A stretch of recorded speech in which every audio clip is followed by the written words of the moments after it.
Jamaican need to have at least three accounts in terms of having three different types of bank accounts. And those bank accounts that we're going to be discussing are the savings account, your checking account, and your investment account. Yes. So those three accounts are the main accounts that every well-thinking individual who cares about their financial future should have. I'm going to walk you through the steps of how you can use these accounts for your best interests. So, the idea that saving will make you rich or wealthy is a lie. Saving will never make you rich. Putting money in an account, considering for inflation and the devaluation of the dollar, as time elapses, that is theta, what is happening is that what you had before is worth less. So you had $1 million in 2020. That $1 million may be equated to or equivalent to $600,000 because inflation would have eaten out the value of that money. So if you decide that you want to work for 50 years and save to reach $1 billion, when you reach 50, that $1 billion that you would have had when you just started saving, and the $1 billion that you will have at the end of that 50 years of saving will not be the same. So the idea that you have money in an account is going to make you rich is a fallacy, and that is where the investment account comes in handy.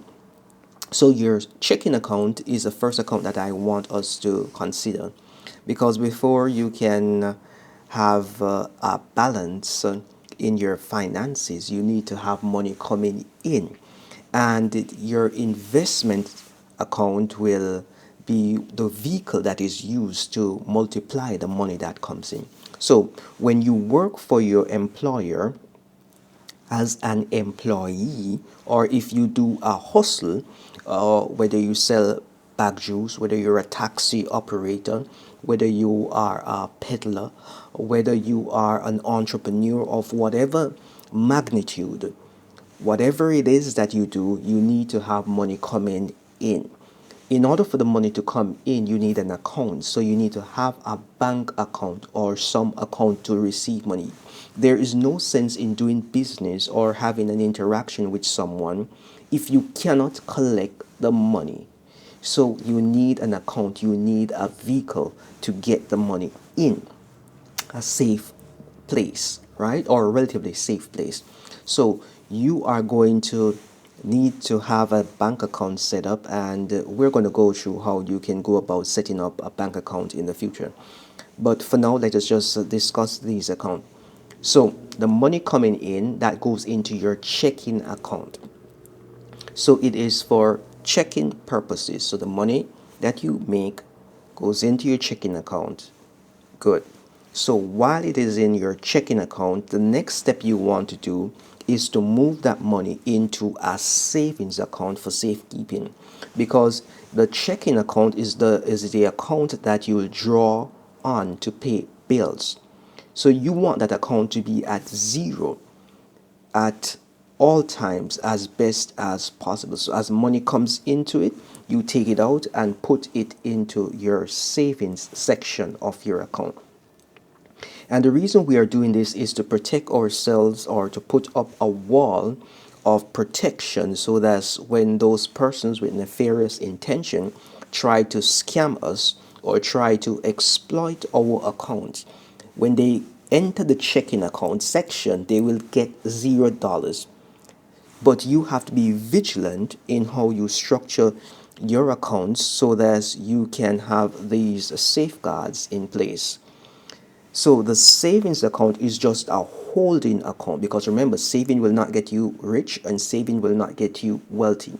Savings is just to hold the money so that you, before it is deployed into the checking account. So if you have the light bill, you have the water bill for the whatever properties that you have to pay, you have the mortgage that you have to pay, then you move the money that is equivocal to the amount that is needed to pay or to service those debt instrument or those bill obligations. So you're going to move the money from the savings account into the checking account, and then you're going to pay from that. So for those person with credit cards and other loan facilities, then you pay from that account, and you only put enough money to clear those balances. You don't want a situation where you have less than, because that is going to put you into a situation of an overdraft. And when you have overdraft on your account, then it means that you're not able to meet your financial obligation, and then that there becomes a red flag for the financial institution. So your savings account is just a holding account for the money that you have to prevent it from being misused or misappropriated by external entities who may want to breach your account. So we have that out of the way. Now, the investment account is the account that you're going to use to actually get your money working or moving in multiplying, because the word of God says be fruitful and multiply. It doesn't only mean to be fruitful in relation to having a lot of children. It meant being fruitful in having the common sense to multiply whatever resources that we have.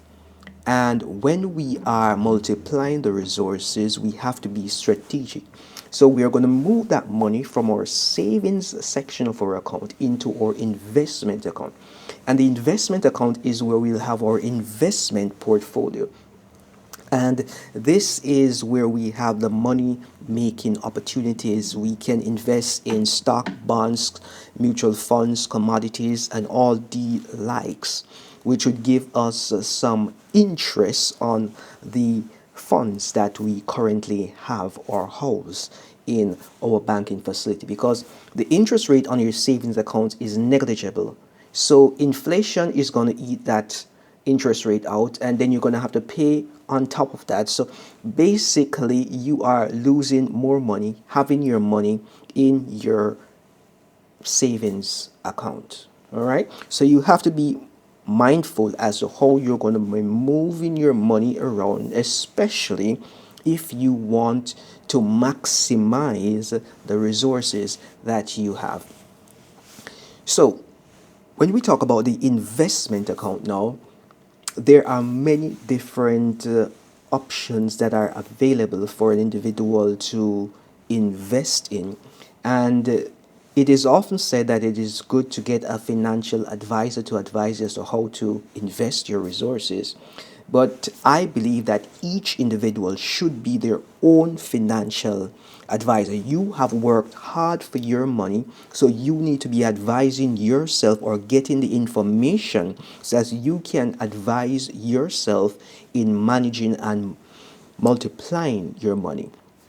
I'm going to share this with you, that majority of the financial advisors are not in a position to get a better return than just putting your money in international index funds.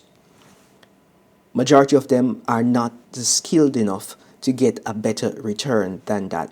So if that is the kind of return, 10 to 15% return they're going to give you, there is no need for them or their services, because the stock market in the US can give you that. The Jamaican stock market can give you that independently of having them. If they are not telling you they can give you 50% or more, I don't think you need them. And I don't think that a person who has less than $1 billion need to have a financial manager as well. So if you have a $250,000, $1 million, even $100 million, you really can manage that money by yourself. It is not rocket science, and if they complicate it, it means that they don't really understand it. And when they present to you the idea of derivatives and all these kind of fancy instruments, you have to be mindful to see, are they making money off your money and then giving you the residue, or are they putting you in a position where they are making you wealthy. I want you to understand that the financial advisor, the financial liaison that you may have is in the business actually trying to get you to give them your money so that they can make money for themselves and then give you uh, the residue or the residual for the courtesy of allowing them to have your money. So you have to know what it is that your strengths are and your weaknesses are as to how you go about investing, especially when you're in the Jamaican arena. We have seen many travesties that have taken place with Oland, Finsac, and all these investment cash plus. And the banks were a part of the whole scheme of things.